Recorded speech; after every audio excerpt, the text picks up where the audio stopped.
Welcome to another episode of MANG TV. Today we're fishing the mullet run. We're going to be fishing a variety of species. We're going to be taking an in-depth look at how the mullet run impacts our fisheries, and we're going to pop the drone up and see if we can't spy on some fish. All right. So there's a huge school of mullet right behind us here. We got baits in the water, and we're looking for that next eat. Woo! Let's do it, baby. You see the school ride, dog? We got spot lock on, so we're in the position, boys. Oh! Oh! Got a jump? Yeah. Woo! We got a jump. All right, so recent case of events. We've got tarpon, sharks. We've got baits getting blown up on top, all over. We've had a bunch of eats. No fish in the boat yet, but I think we're getting pretty close. Just got picked up again. And coming tight. Oh, a shark on top or what? Looks like it. This guy's hooked good.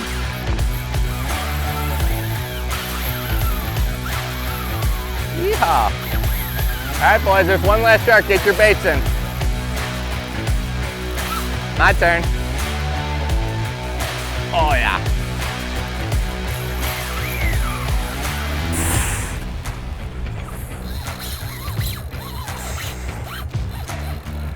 Oh, dude, big shark. Got me caught up in the rocks there, I think. Even came back with a little chunk of them. Got him on. Get it, get it. Eat it. Eat it, you dirtbag. Eat it, eat it. Oh, did he come on top of it? Eat it. Oh, I think that was a shark. He blasted my bait off the hook. Oh my gosh. All right, boys, I'm gonna get another bait in the water and don't let me put you all to shame. Up, shock, shock. Right there behind the boat. That's it. Woo, another shark. Worth it, worth it. Another shark.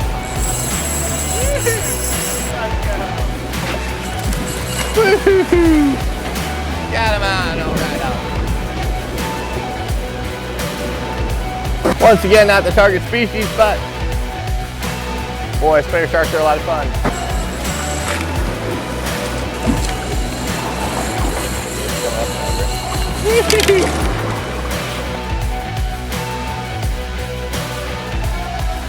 That was chaos. Right at the end there, he did his classic aerial maneuver where they come out of the water and just twist 300 miles an hour. And I think that's where spinner sharks get their name. So pretty sweet to see that kind of action off the beach here. Not the target species by any means, but you know, action is action. And more importantly, mullet run is also super important for healthy shark populations. You know, shark are one of those species that control our ecosystem. They're a top predator, and having a good surplus of top predators to manage the lower trophic level is super important to maintaining healthy reef and nearshore ecosystems. Hey boys, I'm gonna scoot us in, maybe see if we can get out of the sharks a little. Hold the wheel. All right, we're loaded up with mullet. We're gonna head inshore and see if we can't get some inshore fish. So what's unique about the mullet run is our northern ecosystems are providing safe harbor for mullet year round. This time of year, they begin to migrate south to get to warmer water, to begin to spawn, looking for food, looking for resources, and chasing that warmer water. Mullet are forage fish. During the mullet run, microorganisms become more abundant, and those microorganisms kickstart our estuaries for the next season. We really rely upon mullet as that specific species that is available to our fisheries year-round in certain locations, and they provide that extra bait, that extra life that fish and predators need to feed on in an effort to keep the ecosystem healthy. So more habitat, more mullet equals better fishing.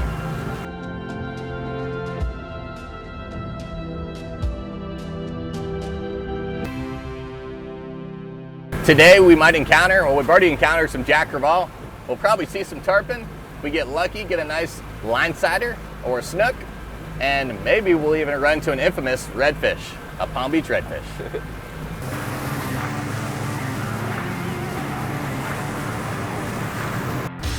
Oop, I'm getting picked up. All right, we're picked up. Picked up. Something picked me up. We're chasing down on it right now. Oh. Woo! Jack attack! Wow! It's a freaking monster. Yeah, buddy.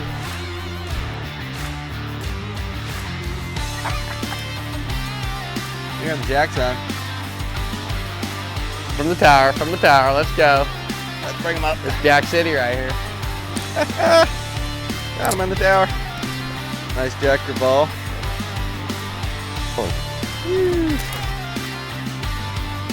Look at this beautiful white ibis up in the canopy there.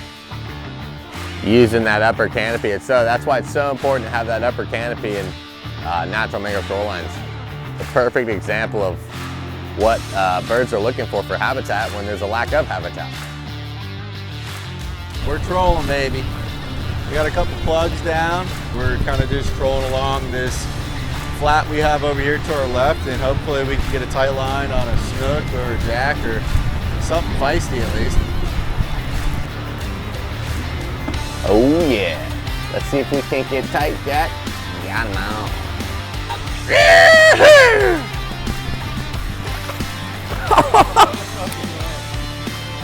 No reeling because it's all tangled up. Got him on. More jack attack. More jack attack. They're fired up. I was all tangled up at the tip, just getting this rod set up. And sure enough, feisty jack came up and wanted some meat. Right, we got one other one there.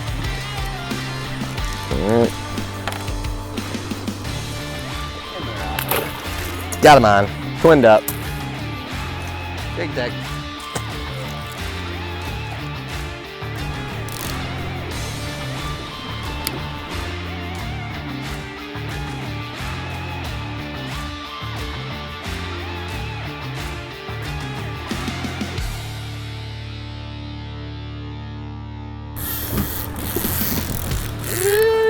Come on.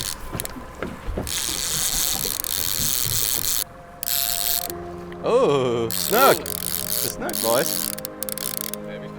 That's a snook. All right, there you go, buddy. There you go, flip man. Atta boy. All right. Got him on, a little snook, baby. Got a little snook on the troll. Healthy little guy.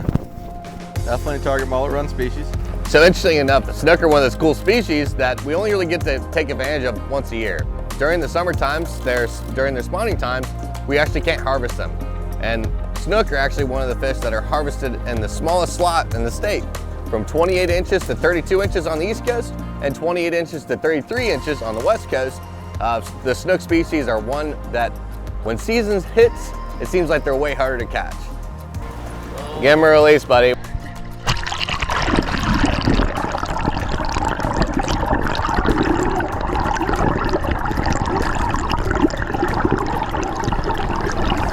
As those mullet are pushing north to south, you know, mullet are that primary food fish, and snook are capitalizing on that plethora of mullet that are pushing all through the estuary.